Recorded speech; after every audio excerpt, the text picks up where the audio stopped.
Goeie. Al jarenlang wordt er al zanger over een grote Friese milieuramp, met name bij de centrale as. Niet voor oren een regionale verbinding is tussen Dokkum en de echte Wraad. Bij de onlist van die regionale as is het gebruik maken van stielslakken. Dat klinkt helemaal mis te wezen. Sinds allerhande mensen die het lieke goed absoluut net weten wat stielslakken binnen. Stielslakken, dat is een bijproduct dat ontstaat bij de productie van stiel. Dat bad onder zo'n hegere temperatuur dat het stiel drupt en dan krijg je stielslak. Ik lees het maar even eenvoudig uit. Een bijproduct. Kijk, als de Rivella, die maken we van waaipoeier. Dat is een bijproduct dat uit de balken dondert als er cheese van maakt. Bijproducten ontstaan dus uit griemerij. Zo griemen wij het iets bij het met het vet om en dan krijg je greeuwen.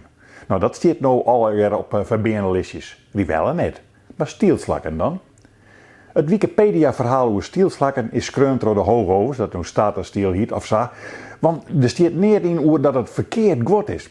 En hoewel er al jarenlang verkeerd wetter onder de aquaducten van de regionale aswijk kwam, binnen de steden van Friesland daarover pas jaren later informeerd.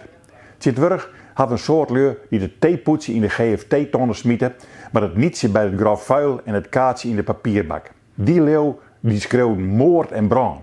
En ze had goede contacten met de media dat wij het meekregen, het is net goed gaan bij de onlist van de as. Nou had ik de FUMO, dat ben gemeenten en provincie Mijlkoor, die had uitmaken dat de provincie het net goed in had en, ja, dus die het eigenlijk niet aan de en.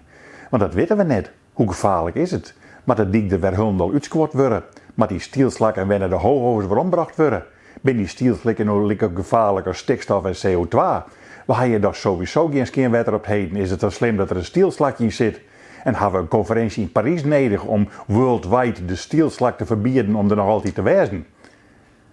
En dat we nog net meer doen, of we nog niks doen. Mag ik dan maar net meer naar Dokkum toe?